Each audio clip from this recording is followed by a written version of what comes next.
we got to live life because life is short. I want to kick the show off with the passing of Mr. Wonderful Paul Orndorff. Good friend, man. Paul Orndorff, got a chance to spend some time with him in the WCW there before it got shut down. And Paul was always good dude, man. Paul was always straight up. And you didn't want to mess with Paul Orndorff either because I got a chance to see Paul Orndorff in action at work. We always talk about real locker room fights, and I was asked that question not too long ago. Who had the best real locker room fight? And I had forgotten about the fight between Mr. Wonderful Paul Orndorff and rest in peace, Big Van Vader, center stage. What a fight, man. Mr. Wonderful came out on top in that fight against Big Van Vader. What were they beefing about? You know what? I think Vader was Vader was known to be one that could step on some toes. Let's just say that. And I think that day he was, in a bad mood, and he crossed Paul Orndorff and pretty much I think he thought he could take Orndorff. It was one of those type of deals. And Orndorff beat the bricks off Big Van Vader. And the most impressive part, and I know there's some guys out there that could collaborate with me as far as this story. There's a bunch of guys out there that can collaborate with me as far as this story goes. Mr. Wonderful had on flip-flops. Like he was going to the beach. Hey, you talk about putting the boots to somebody. Yeah, let's talk about putting the flip-flops to somebody. But if you beat somebody up in flip flops, you're a bad man. You got good balance. I do know that. You got great balance. But Mr. Wonderful, man, the matches with Hogan back in the day. I mentioned last week how many guys Hogan had to work with back in the day, and somebody disputed with me as far as that goes, but Hogan had so many guys to work with, and Paul Orndorff was one of those guys that, of course, was he the main attraction in that matchup? No, but Hulk Hogan had so many of those guys to go out there to make him. But all of those guys, at the end of the day, there used to be a saying, man, you either wanted to work on top with the guy that was on top. It's one or the other. No, I'm serious. And for me personally, I never had a problem with that, man. I never had a problem with saying, hey, man, put me with the top guy. And but Mr. Wonderful, make no mistake about it, he was definitely one of a kind. He was definitely a Hall of Famer. He's definitely a star of this business. He definitely turned a lot of heads in his day. Trust me.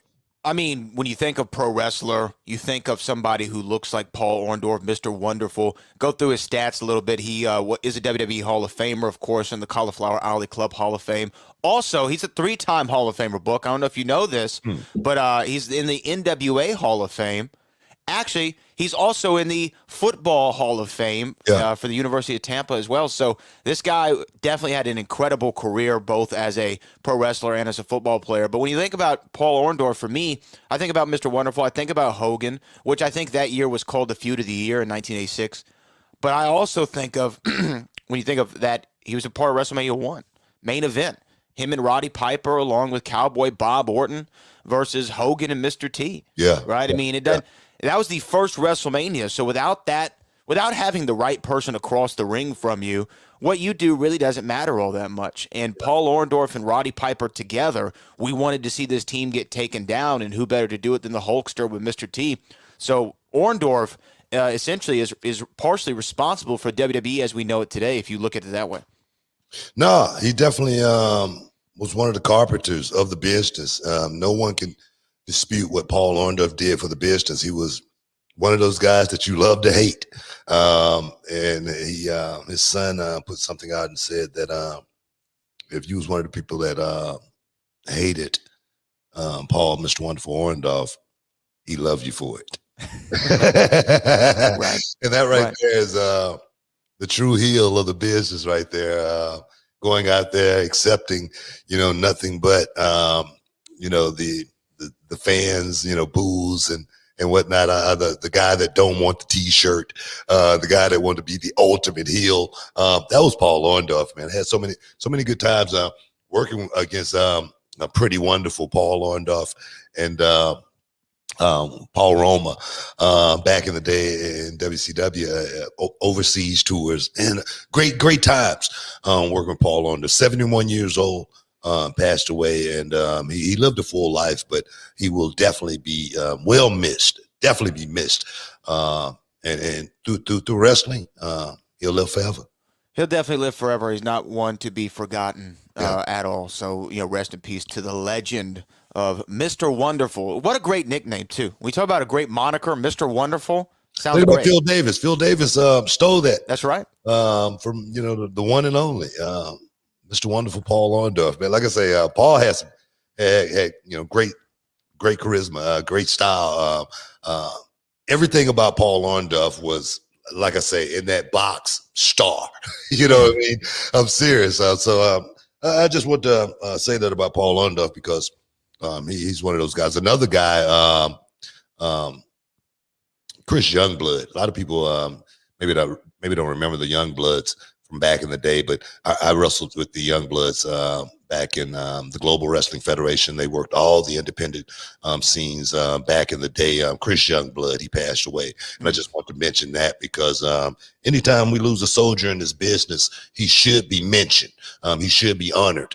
Absolutely. And Chris Youngblood was a guy who gave his all 100% to the wrestling business. Go back and look him up and definitely look at some of his stuff. Him and his brother, they were two Indians, and they definitely played the role all the way to the limit. Yeah, always, a tip of the cap to the guys who helped pave the way and continue to, spread the, incredible business of professional wrestling around the world. So yeah, we do definitely give them our respect, and hope that they, hope that they are remembered forever, which I think they will be, Book.